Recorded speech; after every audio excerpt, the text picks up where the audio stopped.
you want to put them in situations too where how do you react to losing? Like how many undefeated seasons are there? One of my quotes from earlier in the week was no rain, no flowers. Like you've got to understand what losing feels like to understand like what the beauty of winning is.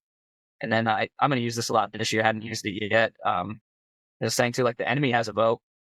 Like you're going up against another team that wants to beat you too. Like they have a say in it. Like sometimes we don't want to acknowledge that, but like sometimes you get beat because the other team was better than you that night. Welcome to the JAMODI podcast. We are all surrounded by amazing coaches and leaders. So let's get an inside look at not just what they do, but how they do what they do. After all, becoming the best versions of ourselves is JAMODI, just a matter of doing it. Today we're joined by the head men's basketball coach at Cameron University, Kevin O'Connor. Coach O'Connor is in his 12th year of coaching, 8th as a head coach. He started as a student manager at Illinois and then a grad assistant at Kansas State. Coach O'Connor was the head coach at Murray State Junior College for 5 years. In 2019-2020, they won the conference championship for the first time since 1969. At Cameron, he led the Aggies to the most Lone Star wins in school history in 2023-2024. They advanced to the semifinals, knocking off West Texas, who had won 6 straight conference titles. Coach O'Connor is a 2-time Region 2 Coach of the Year. Before we hear from Coach, take a moment to subscribe to our podcast and follow us on social media at JAMODI Podcast.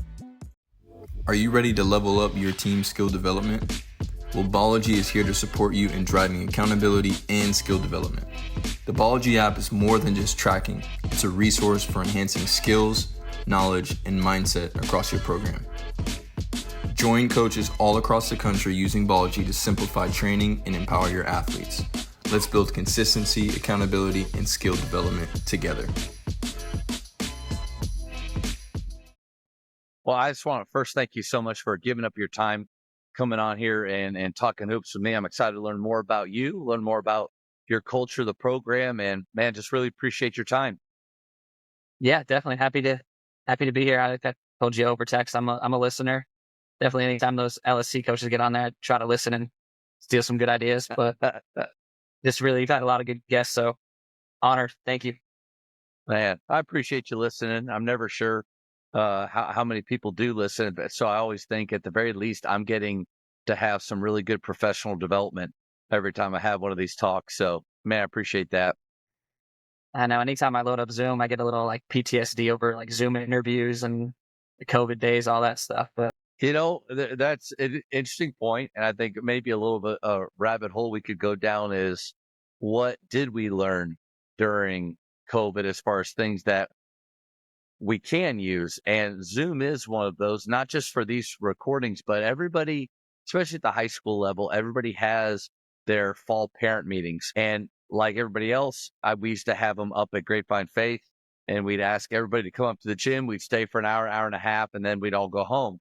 Well, because of COVID, we still had to have our meeting, but we did it over Zoom. And I realized that I had almost 100% participation in the Zoom. People were very willing to sit on their couch, have the computer, and I was able to record the meeting because you always get the family that, man, neither of us can make it. And you feel bad because they miss out on all the information. Well, you record the meeting and then I can just email it out. So from that point, even though we're way beyond quarantine, all that stuff, we still do Zoom parent meetings here. I think it's one of the best things we do. And then there's no excuses. If you didn't watch the Zoom, you didn't watch the recording, that's on you. That's right.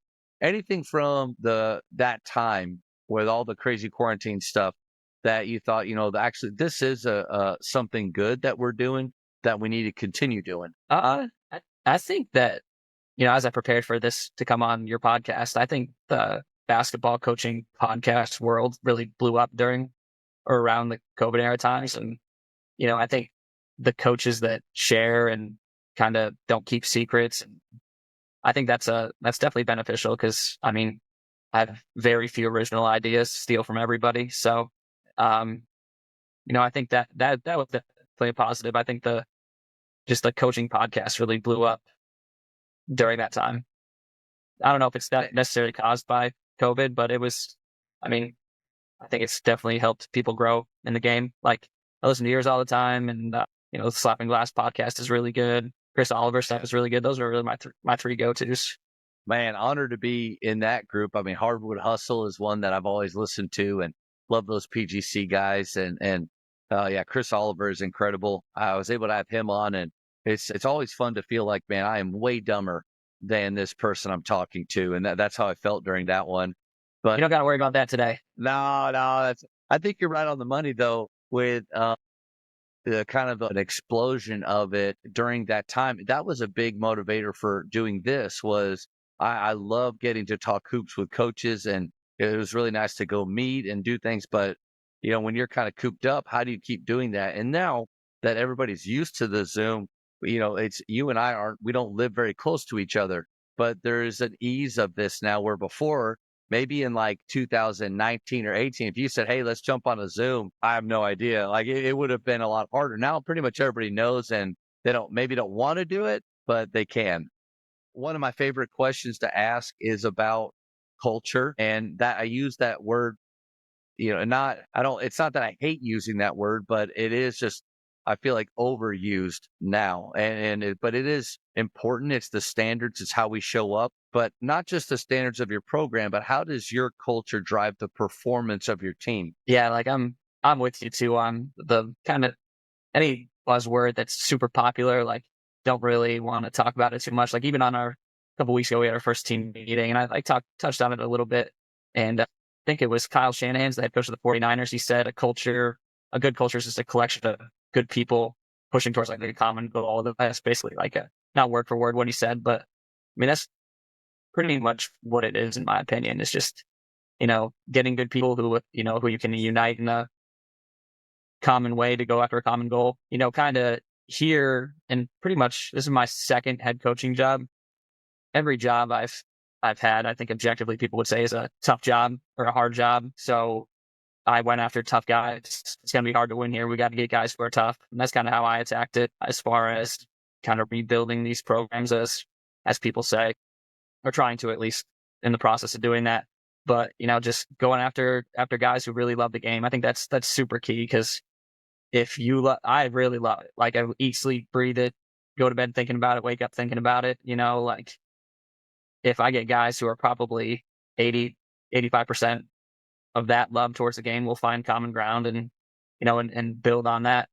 That's really what we look for. Just tough guys who love the game, who can shoot it usually. That helps. You mentioned that the two jobs that you've taken have been considered tough jobs. What is it about you that takes a job that some people would go right by? I guess my first job was Murray State Junior College, just in Tishomingo, Oklahoma. I was 26 years old when I got that job. I had been an assistant for 2 years at Arizona Western. I hope Coach Schumacher listens to this. And really hard after one of his assistant coaching jobs, like so hard. Tried to get him to hire me so bad, and he ultimately, went another direction. And I love Coach Schu. Like this is like he went with a really great candidate. And then 1 week later, I was offered the Murray State job at 26. Basically, like best thing that ever happened to me was that Schu didn't hire me. How about that? Yeah.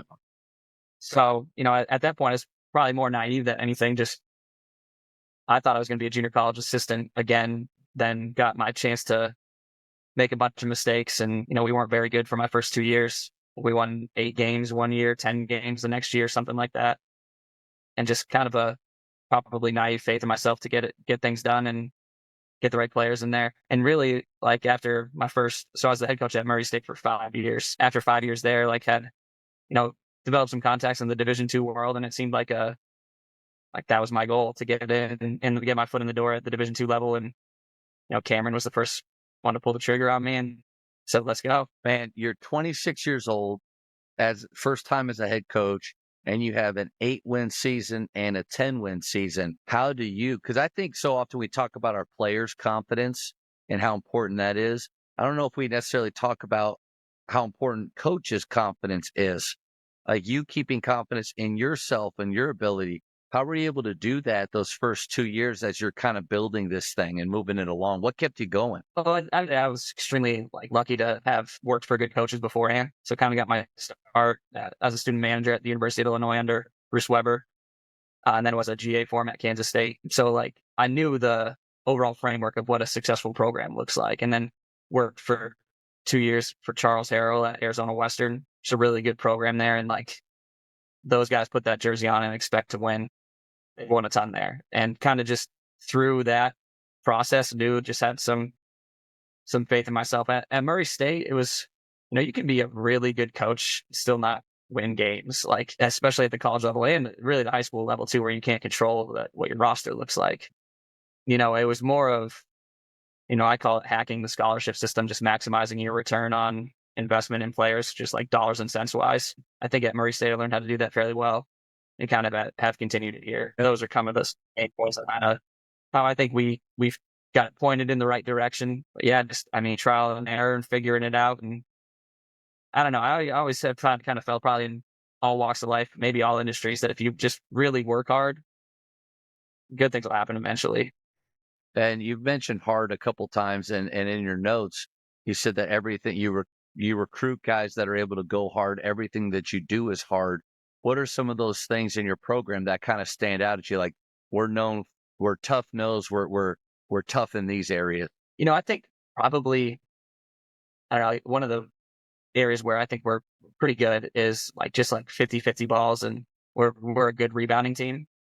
And I think it really stands out. Like if you were to ask the coaches that played against us, really, especially this last year, that we go after it, and we put them in those situations in practice all the time.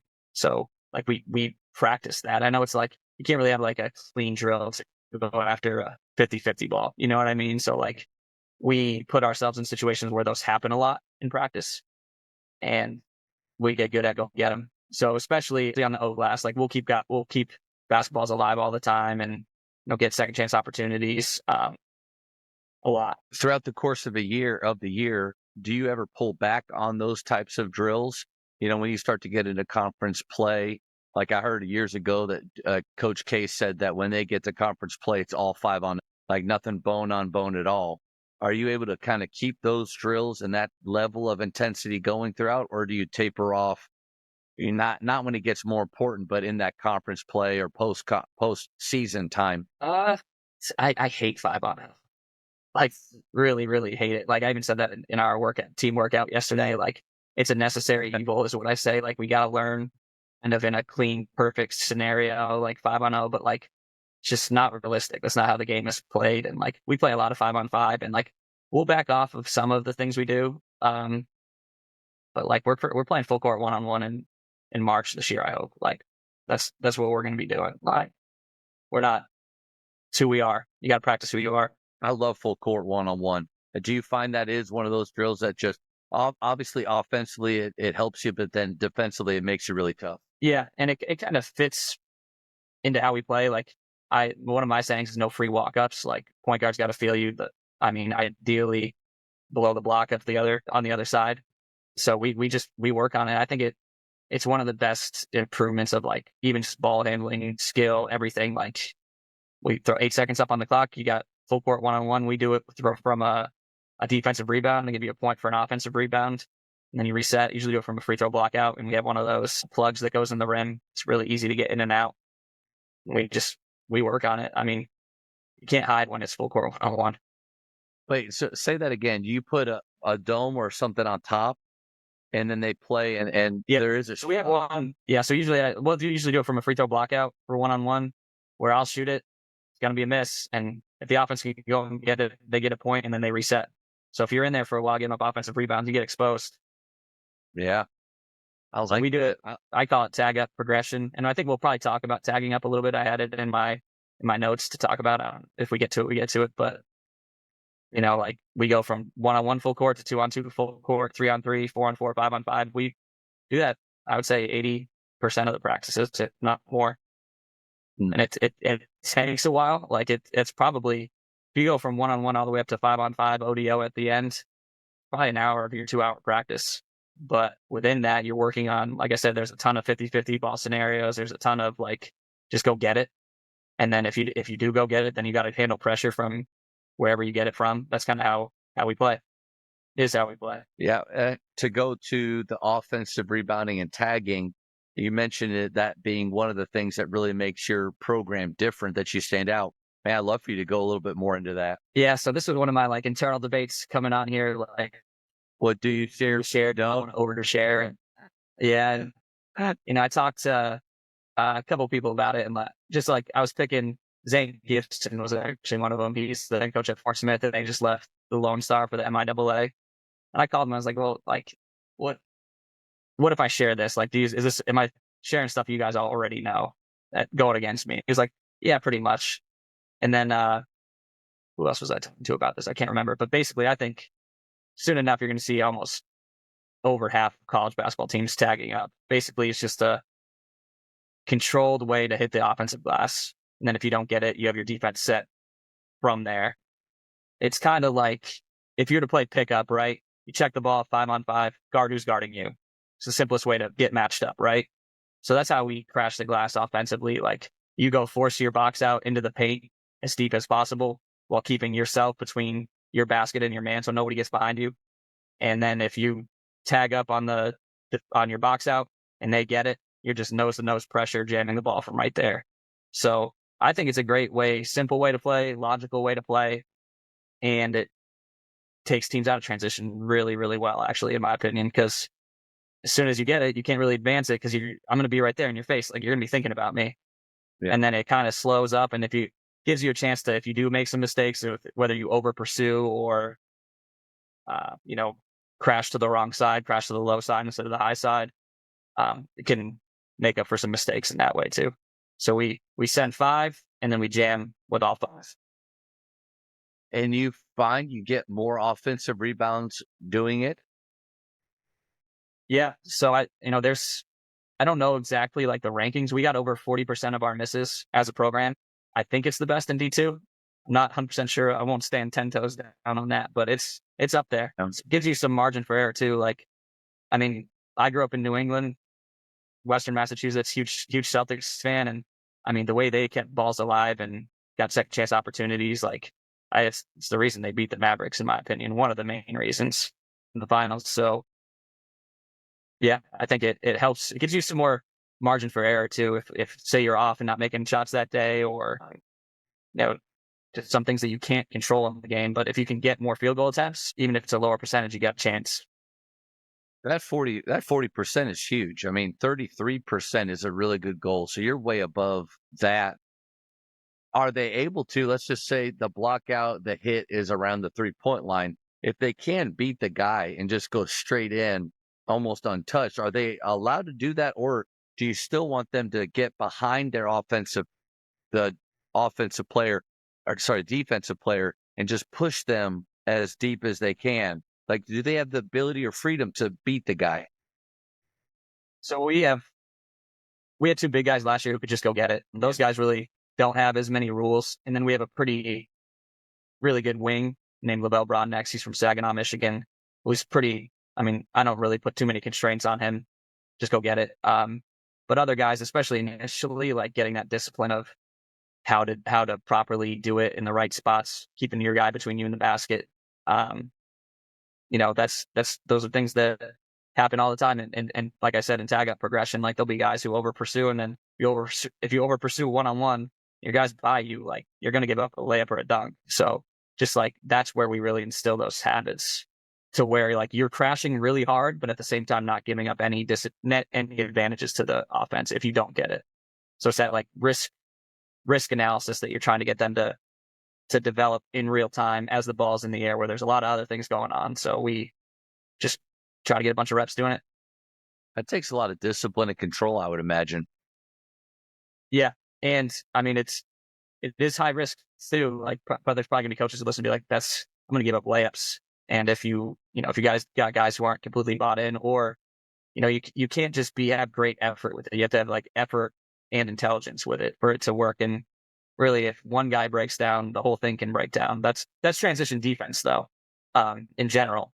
So, just showing, we watch film all the time. I'll show bad clips at the start of every practice of, undisciplined tag ups. Like, this is why we're in scramble to start the possession, because you don't have the discipline to tag up properly and you know what to do. Like, do it. I would imagine it has to fit your defensive scheme and identity though, because if you're not pressuring the ball, if you're sprinting back to pack line, would you want to tag up, or would you just sprint back and just kind of prepare, almost like create that little shell that you do? It makes a lot of sense when make or miss, man, we're not allowing free walk-ups like you said.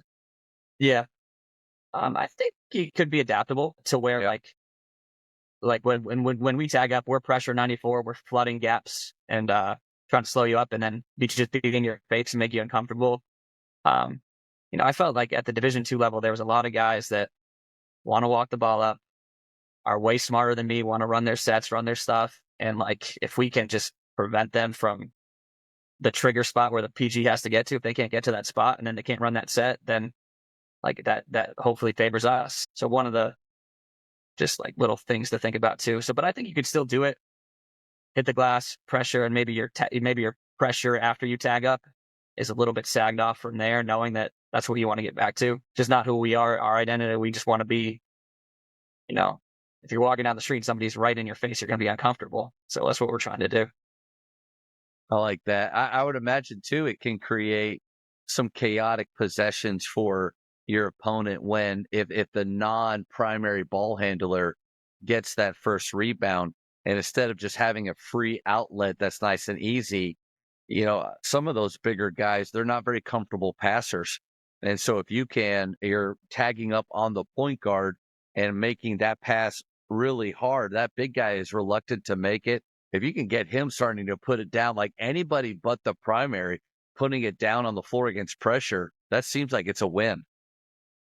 Yeah. Yeah. And there's a lot of teams that depend on the PG to initiate any kind of offense. Like I think it can kind of handcuff some teams, but also, if that like LCU had a really good forward named Tyrus Morton and he could just get it and he was gone. And like that can be tough. That's where you need to have some help defense, how you're gonna rotate and how you're gonna kind of build a wall. He was almost like at times, I mean, kind of like Giannis in transition.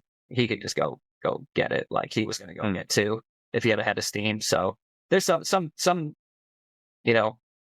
drawbacks to it as well, as any system or anything. Yeah. And then depending on how, like defensively, how you feel, if you're looking for shorter possessions, a guy that's willing to do that isn't the worst thing. Because even at the end of the day, if he gets it and goes and scores, man, it's probably 6 or 7 seconds off the clock where you get the ball back and go. So from an offensive mind of like wanting more possessions in the game, I see the value in like encouraging their team all to play faster. And if and I always like to have a style of play that creates conflict with the opposing coach and their players. So if they really do want to slow it down, run sets, but players see daylight or an advantage that they think they can take, and there's conflict there, man, I love that. Yeah, and I when I thought about like last summer when I decided this is how we were going to play, I thought like what really gets under your skin as a coach, and like one of the things that really just pisses me off the most is if a team goes and gets 3-0 boards in a possession, and that'll tick you off, and then the players of the other team are going to feel that as well. Yeah. And, there'll be possessions where we'll get 3 in a row, and our bench is going nuts because like that's who we are. Like we'll celebrate offensive rebounds like it's a dunk. You know what I mean? So like, Yeah. and we're going nuts. They're mad, and that's how momentum can swing your way. Coaches, the JAMODI podcast is powered by Shoot 360. The future of basketball has arrived in Dallas-Fort Worth. Shoot 360 combines the latest sports technology with the fundamentals of basketball skill development. The result is a one-of-a-kind video game-like basketball program designed to improve your shooting, dribbling, and passing.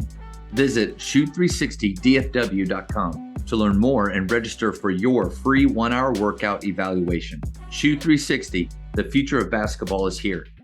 You nailed it. Like momentum is a real thing. And there are a few huge plays, like charges to me create momentum. Multiple threes in a row create it. Dunk, obviously. But I agree with you. Multiple efforts on the offensive glass. Man, you feel that energy rising on one side and then it's demoralizing on the other. I totally get that. What are some things that you like to do with your guys to build confidence in them? We already talked about confidence that we need to have as coaches, especially when, we're coming off of some of those tough years that we all have, or you're building something like you've done. You've got to continue to be talking to those guys and building them up. What are some things you do? Yeah, that's a good question. I think, my second year at Murray State we weren't good, but like we had some good players and we had some like positive momentum in the program. And one of the things, like when I was evaluating like our team, how we played after the season, just going back and watching film, I was like, felt like we got a lot of good looks and like just weren't going down. Like, so like I felt confident in what we were running that we could get open looks, and then to give the guys confidence to make those, I felt like we just had to be in the gym with our guys. And then at junior college, it's easy. There's not much regulation at JUCO. So like, I mean, I'd have guys in there a lot. Then you go to Division II, we have, care restrictions and some other things to where like had to get a little creative on how to build confidence with the guys. I think that you got to be in there with them as much as you can. Like right now we get 8 hours, like 4 hours in the weight room or conditioning and then 4 hours on the court. I mean, I'm around, like if it's only 8 hours in the week, I'm going to be in the weight room with them, having fun, motivating. And then on the court, those 4 hours, I've kind of broke it down. Like we'll do shooting groups in the mornings where like it's groups of 2 or 3 and it's, it's not much fluff. It's making shots. Like, we have goals to where we're trying to go 20 or 30 from a spot as a group of 3, 25, 35. You increase it in difficulty as the year goes on and as you get to make more shots. And like, I like to rebound for them, like running around, chase, hopefully not running around too much. It's easier to just get it out of the net, but just rebounding for them, have a couple passers and just get as many shots up as we can. And like, I think that they see that if you're willing to invest the time in them and just, just the boring stuff that you'll get. I mean, that's how you build relationships with them. Like it's like some of us. So we have 5 returning scholarship guys, 9 new guys. So like to build relationships with those new guys, it's like coach is here. He's invested with me. He's chasing around rebounds. He's celebrating when we make a spot. Like I feel like that shows that A, you care, and B, that you want to get him better, and it's gonna help you win games. Like I try to, at junior college, I like to say that we were going to make more shots before our first game than anybody else in the country. Like I'm going to rebound more misses, rebound more makes.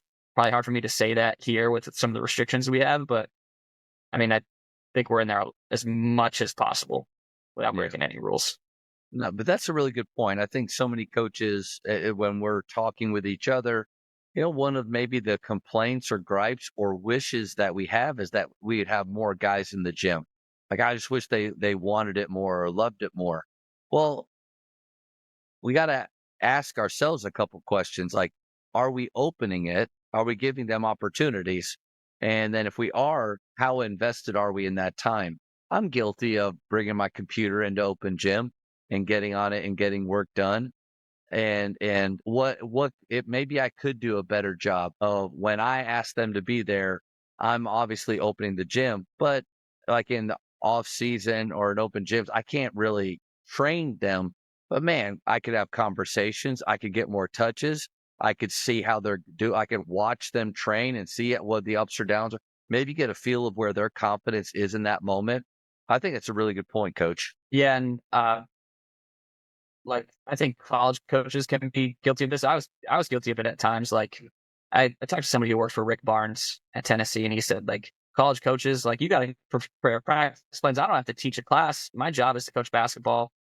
Make these guys better people in the classroom, all that stuff. Like I have a lot of duties. Don't get me wrong, but like there's coaches who will just sit in there and like if you're browsing ESPN or like just doing BS on the computer, like fake work is what Rick Barnes calls it. And this is hearsay, so I don't know if this is a direct quote from him, but I believe in it. Like there's fake work and then there's real work, and like real work is getting your basketball players better and like try to do as much real work as possible. And then when the season comes along, like I mean, we have to prepare scouting reports. We have to do a lot of like I'm involved in a ton of the film work stuff here, just with our staffing and stuff like that. So like, I mean, I got a lot of real work to do too on the computer, but you're going to get way more on your return on your investment investing in the guys' time than you are, in my opinion, doing fake work. Yeah, fake work. I think a great goal for every coach is to limit the amount of fake work that you have, so that you don't compromise in other areas like the time that you need to spend at home,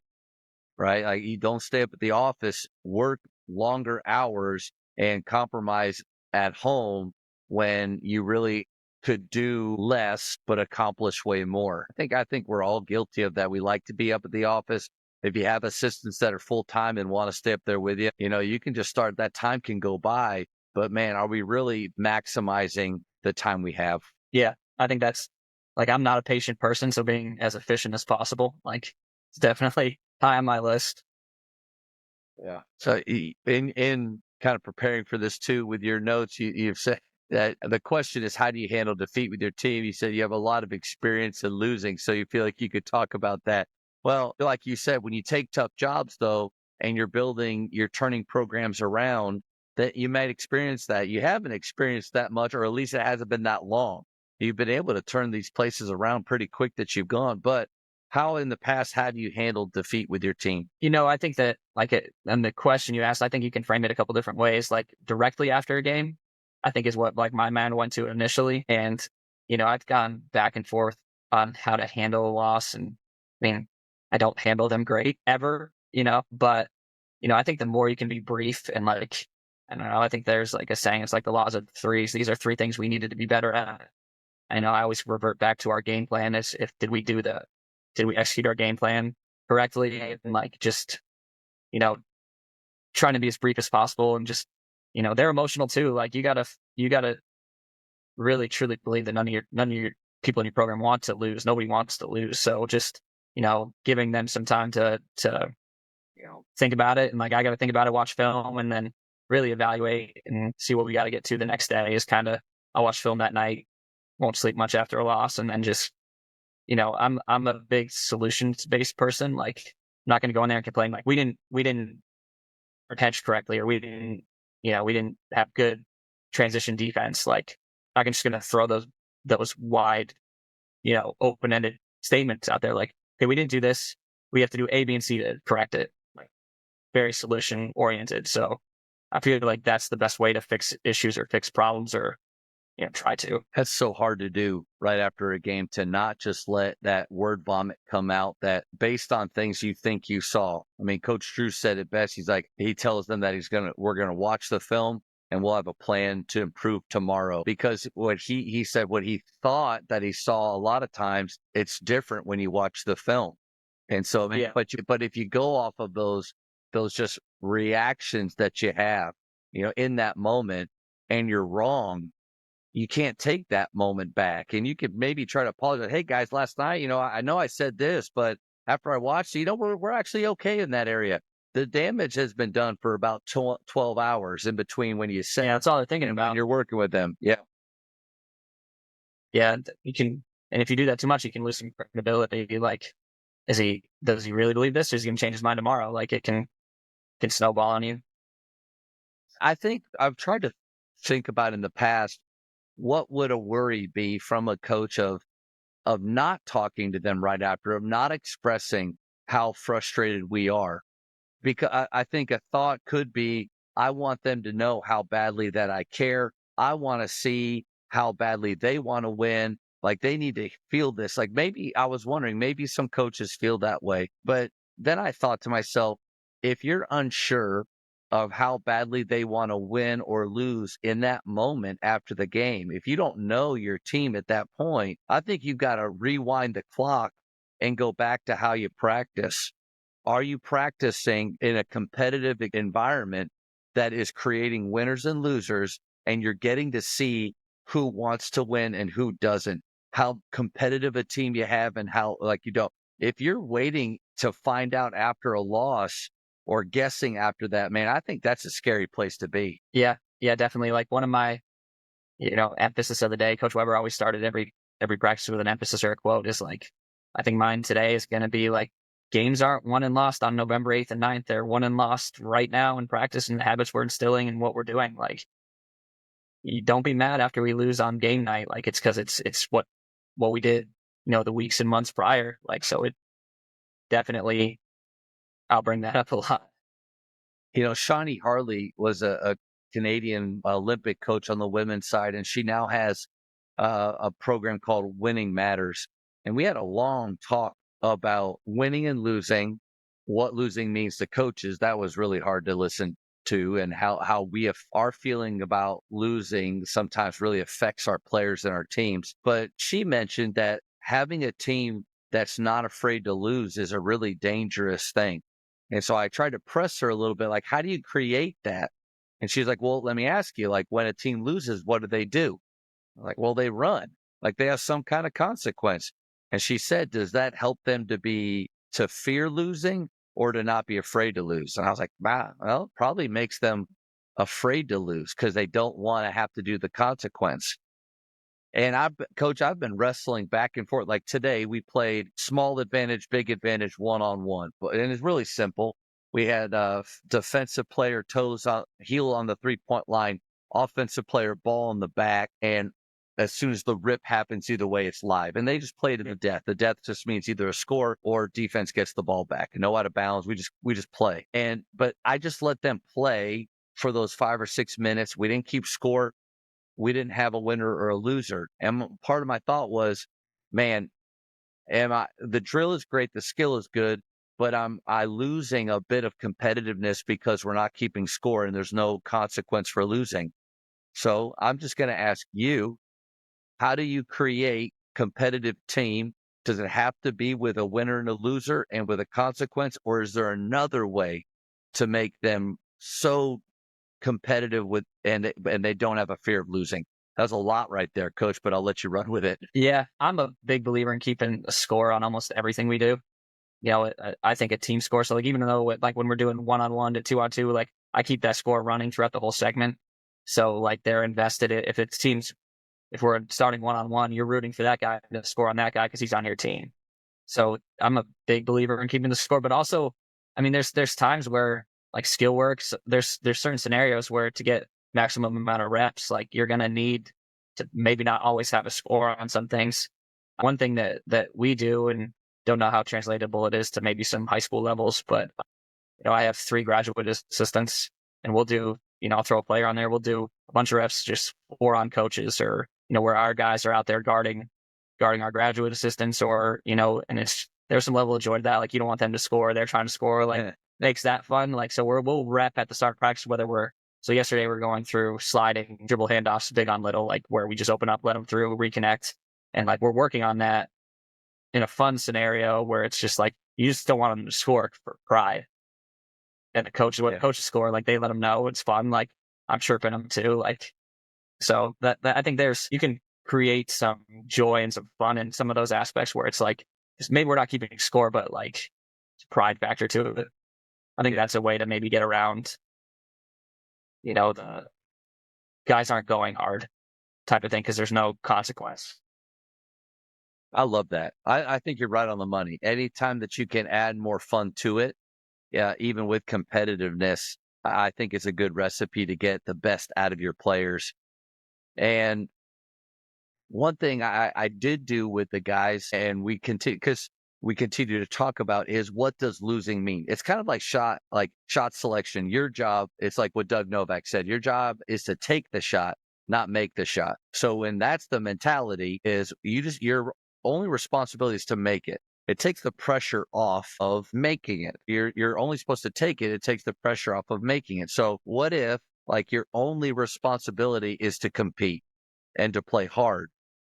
Winning and losing will take care of itself. And then you got to define with the guys, what does it mean when we lose? Like, honestly, fellas, what happens? And you kind of ask them like that, and you get some different answers. And the reality is, just like off of what happens after a miss, nothing. Like you prepare for what's next. What happens after a loss? Nothing. The sun's going to come up. Most likely the sun's going to come up, and we'll have another practice. We'll get to prepare. I think maybe that's a way, because I don't want to ever say that winning and losing doesn't matter. Like there's a scoreboard. Like, I mean, we're doing our very, very best to win that game. But after the loss, life's not over. Prepare next up. Maybe that's the way to get them close to that level of not afraid to lose. Yeah. Yeah. And like that, I mean, you want to put them in situations too where how do you react to losing? Like like how many undefeated seasons are there? Like, and one of my quotes from earlier in the week was no rain, no flowers. Like you gotta understand what losing feels like to understand like what the beauty of winning is. And then I'm going to use this a lot this year. I hadn't used it yet. Just saying too, like the enemy has a vote. Like you're going up against another team that wants to beat you too. Like they have a say in it. Like sometimes we don't want to acknowledge that, but like sometimes you get beat because the other team was better than you that night. Like very rarely do I feel that way. Like happened to us a couple times last year. Texas A&M International came in and just, I mean, they were like, we could have played that game on that night 10 times. I think they were beating us 10 times. It's like they just were better than us that night. Coach Mack does a great job. They played really hard, and we fed right into how they wanted to play, and we didn't get them to play how we wanted to play, and we lost. Like there was nothing that was like we didn't do this, we didn't do that, we didn't like. It was just they were better than us. Like tip your cap, they won at that time. Hopefully we see them again. I think that's like kind of a way to like. I know I've thought about this a lot. Like you're gonna lose in life. Like not everything's gonna go your way. Like and how you react to it is more important than the actual act of losing. Yeah. I think the big focus needs to be about being present more than worrying about the future. I think when you're worried about winning and losing so much that you're not very focused in the moment, you're worried about, like, if we win this, what does this mean for our standings? If we lose this, what will coach be like tomorrow? Like there's fear in unknown futures or outcomes, and you're stressed about that. Those guys, like they said in Last Dance about Michael Jordan, his ability to be fully present in the moment. That's so rare. I think that's a good challenge for us with our players is to keep them in that moment. And then Matt Garnett, he's my buddy that we coach MG basketball camps together during the summer. He would always tell me, because sometimes like when players would act surprised that we lost, or I can't believe this, or parents, I can't believe we lost to these guys. Matt would always say, they practice too. Yeah. Like we don't think about that. Yeah, that's what I thought about when he said that's good. The JAMODI podcast is powered by Sideline Interactive. Sideline Interactive is the leading manufacturer for high-quality, innovative scoring tables and LED video display boards that help coaches and schools bring more excitement to fans, create huge fundraising opportunities, and make their jobs easier. Visit sidelineinteractive.com to check out their amazing products. With all of it, we're talking about handling defeat, and then also some of the things that make your programs different. A lot of that does come to preparation. So scouting reports and in-game adjustments. What are your thoughts on those things? How do you focus on them, and what's your process? Yeah. So I like I said, like I got extremely lucky working with really good people coming up. Like Coach Weber at Illinois, and then graduate assistant at K-State, and at K-State they were able to kind of assign you to an assistant coach.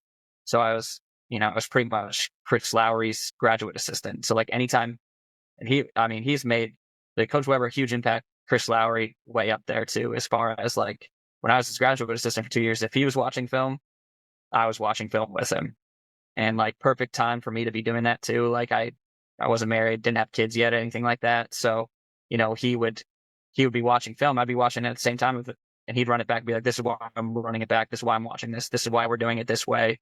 And just kind of like let me in on his thinking on how to do things. And Coach Lowry, Sweet 16 with Southern Illinois. I think he's the associate head coach at Northwestern now.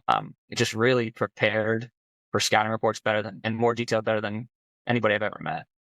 Like he would be the king of like an hour walkthrough. And like, I don't do it that much. Like, but we had a pretty decent record against Kansas my 2 years there. I think we beat them twice at home, lost at Bog Island both times. But that was the way he prepared the guys. Like he just got them ready, knew the ins and outs of everything they wanted to do, as good as you can as an assistant coach scouting another team. So his process was just like very, very detailed. So learned a ton from him in that regard. And just the way Coach Weber's teams prepared for other teams, like just with film, the breakdown of an edit would usually start with personnel, depending on when it is in the week. So we'd watch 3 or 4 clips on how every main contributor likes to score.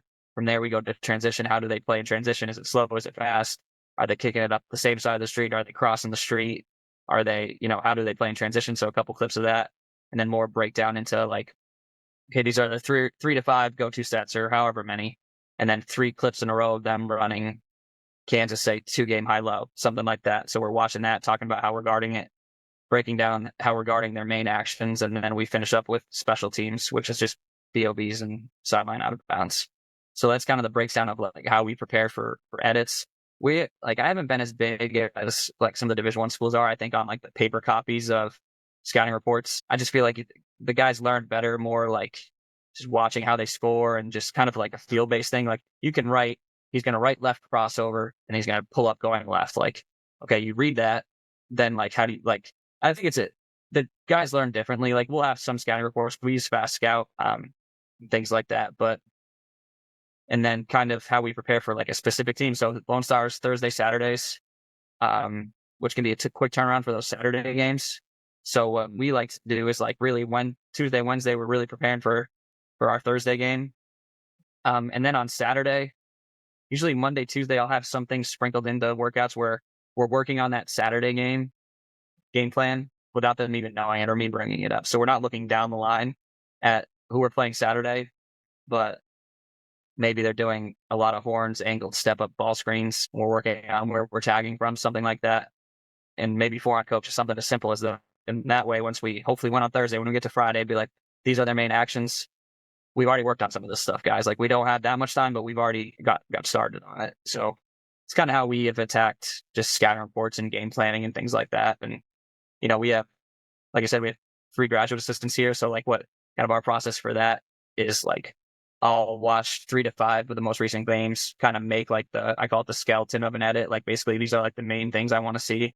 And then my graduate assistants will take it from there and run with it and kind of make it their own. But I get them pointed at what I'd like to see. And then they can like say it's a clip of a Zoom ball screen handoff, right? So like I want to see things that look like this, and then they know what it looks like already, and they can kind of maybe even find better clips than what I had in the last 3 to 5 games. And that's a process we really started doing this past year, and I thought it worked well for us. Nice. I think a lot of good gold there. There's 3 things that I feel like a high school coach can really take from that. The first is I actually believe that paper scouting reports are very overrated. And so when you say you don't use them very much, or I've completely gone away from those, but I don't feel like we're not as prepared as we've been before. I feel like the 2 main ways that players, and this is even going kind of, if I can remember back to my own playing time, I didn't really focus on the sheet that much. When we were watching film of that team, I was locked in. And then more importantly was us moving through it on the floor. I think those 2 ways are the biggest. If you were to look at time and how you can use your time, spend less on the paper and for the players, and then more on having them see it and then having them do it. In my opinion, that just makes sense. Yeah, and I don't know if I touched on walkthroughs, but yeah, I mean, we typically watch the edit up in the film room to go through the whole thing, and then out on the court, 3 to 5 plays. I've kind of gotten lesser and lesser. Like I think if you can take them out of their 3 to 5 main ways they want to score, or do a good job on those 3 and make them take tough contested shots, like you're doing your job. Everything like that specialty after that, I think, is more instinctual, and like Yep. have a specific backdoor play. Like you just got to be prepared. You got to be ready. Like it's not necessarily ready for that backdoor play. You got to be just locked in. Like, Yeah, and you think about it, that's why we play so many games before either district or conference play. Most likely they've already played against or gone through similar actions, because there's only so many ways you could do certain things. yeah, And then also that's where we play small-sided games in practice all throughout the year to handle different coverages on ball screens, on staggers. Like how do we guard this, fellas? And you just play a game out of that, because you don't know when you're going to see it, but most likely by conference play, like you've seen or played against most of the things. So do we need to really spend a lot more time drawing this up, or can we just walk through it, run through it, see it, and we're good to go? Or I love your idea too of, in the moment in the games, like if they have a small wrinkle we've never seen, you just got to be instinctual and you got to talk and make it work. You just got to fix it. yeah, yeah, definitely. One thing that Coach Weber, like those guys, like the Arizona Washington guys, they're big like shell drill, like really like clean. Like this is how we rotate. Like this is how our shell looks. Like I've gone to way more 5-on-4 scramble, because like you're gonna go against, like there's a lot of good coaches in Lone Star. Like there's a lot of good Division II coaches, and they're gonna get us in scramble. Like at some point, scramble. Tom Duncan is going to create an advantage. He's going to create an advantage, and then you're behind, and you just have to fix the problem.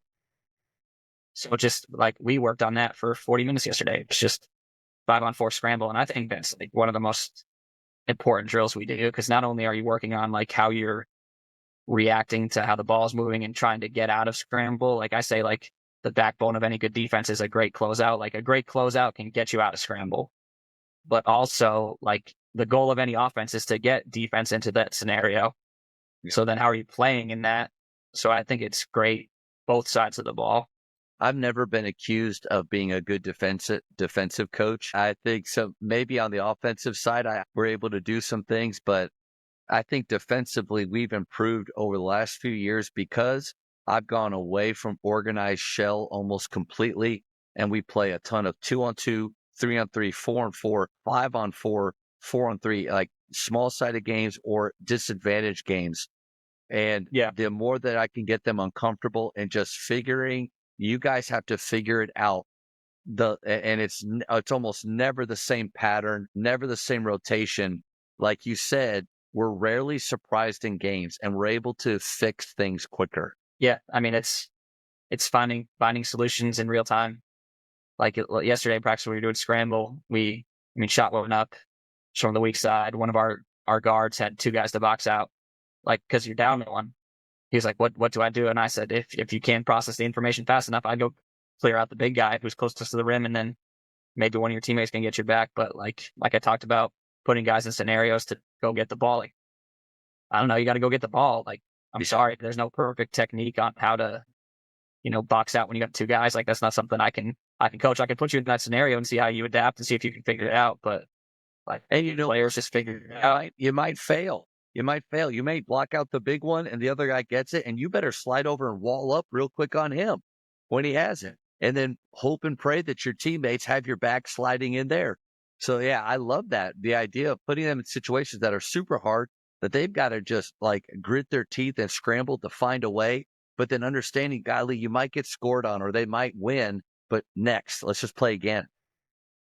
Yeah, like I'll say it a lot, like especially when we're doing scramble, I throw 20 seconds on the shot clock. And like if the shot clock bleeds down to 3 and they get a paint spray out 3 and they make it, I'm like, guys, you just guarded down 1 for 17 seconds perfectly. You do that in the game, like we're going to be fine. Like to get them to understand that sometimes like they might score on you. It might be a perfect possession defensively. That's why we're not playing soccer. It's not 0-0 at the end of it. Like the ball's gonna go through the net, then get it out and go score on that. You talked a little bit about your being prepared from your scouting reports. I do think that is a way that you can build confidence in your team against the next opponent. There's an ease that they feel when they know the main things that this team is trying to do. They know their personalities. They've seen it. But in high school ball with tournaments, what's been interesting to me is I feel like in that tournament play, when you don't know who you're going up against until after that game and you play in 3 hours, you're probably not getting a lot of film on them. You're probably not, when in those situations, I think it really highlights how much you've taught them up to that point. Because when you go into a game blind where fellas, I don't really know what they do, we're going to find out on the fly. It really shows a lot. And what I've noticed over the years is if we're playing a lot of these small-sided or disadvantaged games in the fall and then leading up into early on in our season, I don't see a big difference between when we have 3 days to prepare for an opponent or we have 3 hours. Now, some coaches may hear that and be like, well, you probably suck then. Your scouting's awful. Well, no, I just feel like we know how to guard certain things. And then offensively, man, we're pretty simple. We do what we do. And because of that, like in game, we can make those adjustments and find a way. Now, obviously, out of bounds plays, knowing what certain alignments mean, that does help for sure. We're not tricked as often in district play because we've seen those things. But I don't know. I do think it's a lot about how you practice. Yeah, when you bring up like special teams too, that's one thing that I've definitely been converting more to. Like, I'm not necessarily starting off as like a walkthrough with their 5-on-5 main action. Like, we're going to guard that enough through our preparation, but like where you can have an impact as a coach is really getting it prepared for, I think special team situations. Cause like they're going to do, 5 to 10 things, and they're probably really good in a certain few, like 3 main ones. Like if you're really locked in and engaged to, that could be 9 points, 6 points. No doubt. You can foul. Swing. Yep. Yeah. That's a place where you can have a huge impact on wins and losses. And especially like, I feel like Division II ball is so like we went 4-24 and we were not good. So we weren't. But like, I didn't feel like our talent level, like if say West Texas was a 10 out of 10, they won it that year. We were probably not like, I mean, we weren't a 10, but we weren't a 7. You know what I mean? So like all that is in the margins is how you can affect winning and losing. And I think special teams is definitely an area of the margins where if you're good there, then like can be get you a few more wins a year. And it's really not that. I mean, it's just being detailed about it. Like it's not like it's everybody's gonna do screen this screener.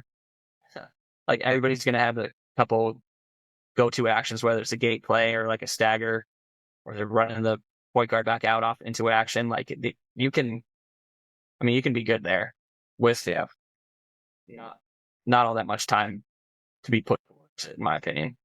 No, that's a good point. And I think the last thing that really connected with me too was you talked about how you use your assistants, like you create the skeleton and then your assistants kind of put in more and more of the meat, like for the film. I know, like at Faith, I'm the only full-time guy.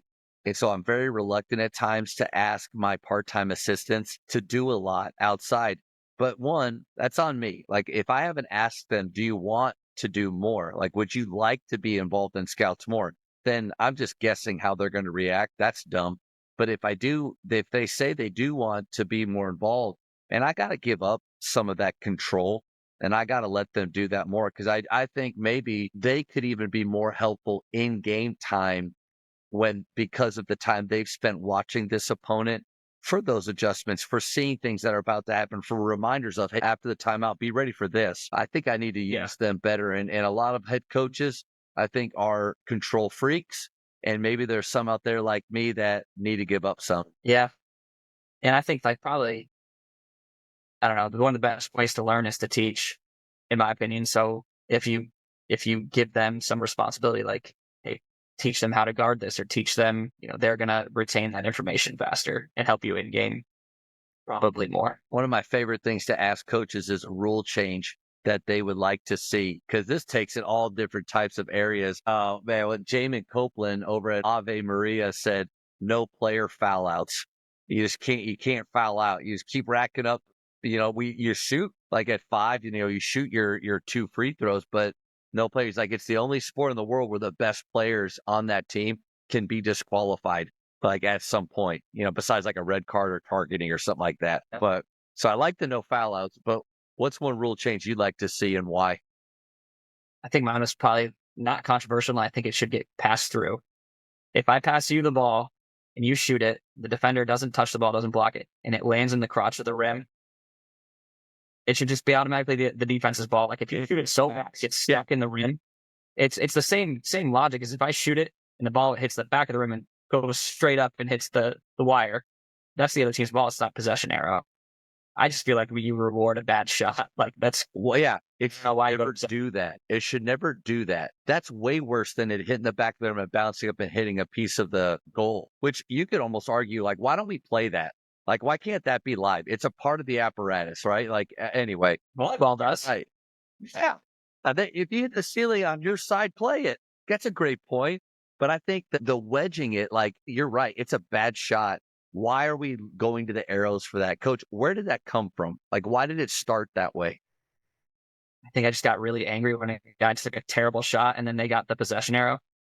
And they get a baseline. Why is the rule like that? Why? How long has it been? I'm going to do some research and figure out, when was that rule put in place? Like, did they ever do it different before that? Yeah. I guess I truly don't even, does it go to a jump ball in the NBA?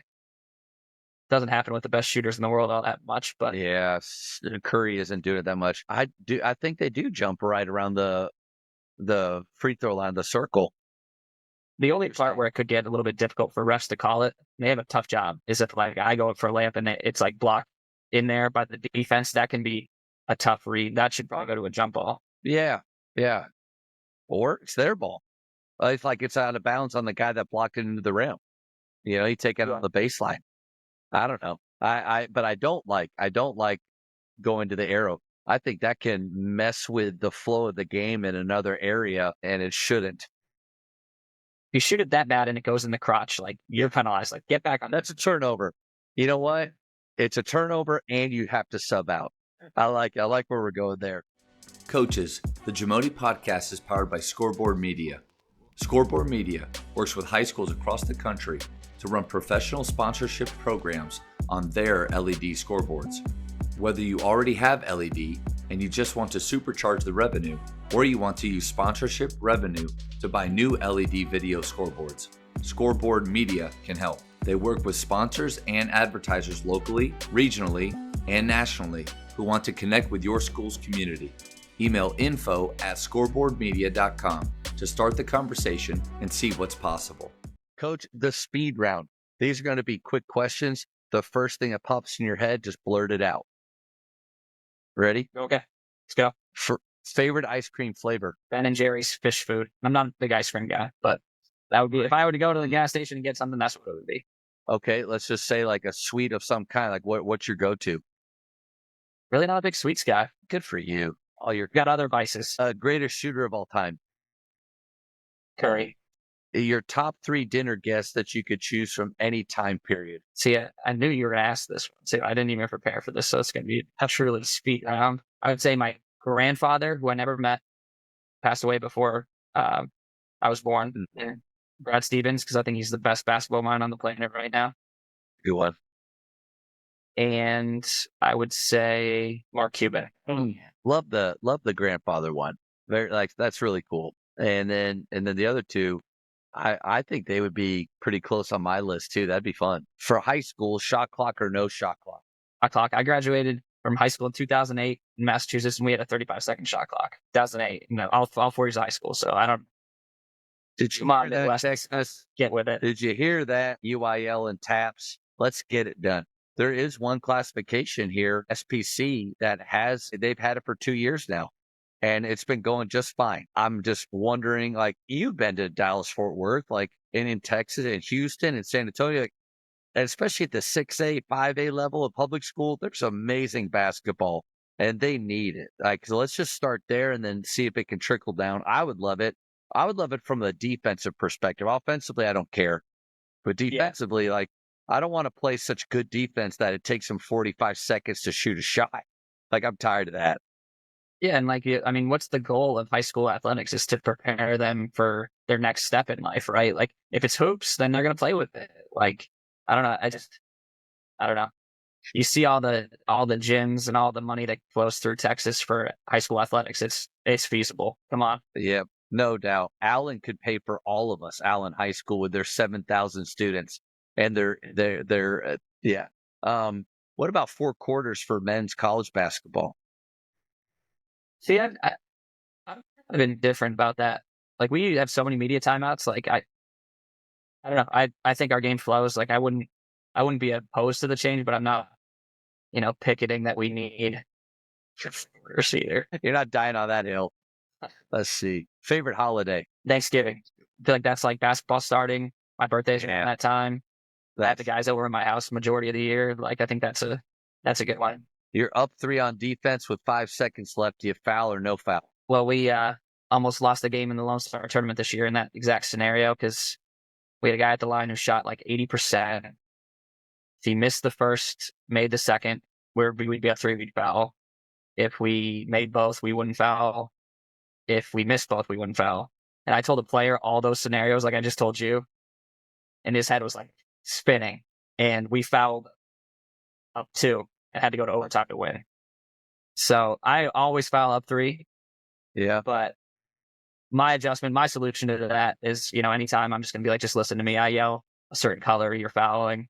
I yell green, it's just play, something like that. Like, if we had lost that game, it would have been 100% my fault because I overloaded it with information. Yeah, the 3 scenarios right there. It was just too much for him in that moment. Wow. Yeah. And especially my emotions are high, his emotions were high. Like, ultimately we didn't get gamed with a 3. So maybe it worked out. Maybe you foul up 2 sometimes. I don't know. Not planned though. Not planned. Yeah. Yeah. What book would you give someone? Repeat that. Sorry. What book would you give someone? I think a formative book I had when I was coming up in coaching was The Energy Bus. I mean, it's very widely read now, just the power of positivity. I think that changed my outlook on a lot of things and just the coaching world, and especially as an assistant you can only control so much. So when I read it, it was pretty important time in my life. So to drink the positivity Kool-Aid, I guess. Everybody needs to read that book. John Gordon, he's got a lot. I mean, I probably read 5, 6 his books at least, or listened to. So, I mean, any John Gordon book, I guess. Your favorite place to travel? My wife and I went to Charleston, South Carolina this summer. We have he's going to be 3 in January, so almost a 3-year-old and a 1-year-old. Charleston's awesome. Like, a lot of family-friendly activities. I think we'll probably go back there next summer. It's a great area. So Charleston or San Diego, two of my favorite places, U.S. All right, last one, and probably the most important in basketball. Who is the GOAT? Jordan. But everybody argues about it, and it's like LeBron's really, really good too. Kobe's really, really good. Like incredible career that LeBron's had for sure. Incredible career. Yeah, I mean across really decades. I don't know. I think there's arguments to be made, like just who's best in the eras. Yeah. LeBron recently, Kobe before that, Jordan before that, whoever. I mean, I like Magic and Bird. So I think it's just tough to compare. Game changes a ton. Rules change all the time. Hopefully we can get, if you crotch the ball when you shoot it, hopefully we can get that rule changed eventually. But there's a lot of different factors into it. If it does, if that ever changes, like I'm going to give you all the credit for that change. I'll accept it. Coach, this has been so much fun just to get to talk with you and talk hoops, learn more about your program. And you've done just an amazing job at the 2 places that you've been, turning them around in really a short time, which is incredible. Just, I really appreciate your time today, Coach. Thanks, Coach. It was great. Hope somebody gets something out of it. Oh, no doubt. If somebody would like to learn a little bit about tagging up or anything else that you do, what's a good way for them to get in touch with you? So my doors are open. Like, drop me an email. My cell number is 413-695-9232. Text me. Like, I'm an open book. Come watch practice. Shoot me a text, email, whatever. Text is probably better than email, though. I get a ton of emails. Can't imagine at your level, all the players and coaches that are contacting you. Yeah. Well, Coach, man, really appreciate this. This was awesome. Thanks, Coach. Thank you for checking out today's episode. Please take a moment to subscribe to this podcast, share it with your fellow coaches, and find us on social media for what's coming up next on the JAMODI podcast. It's just a matter of doing it.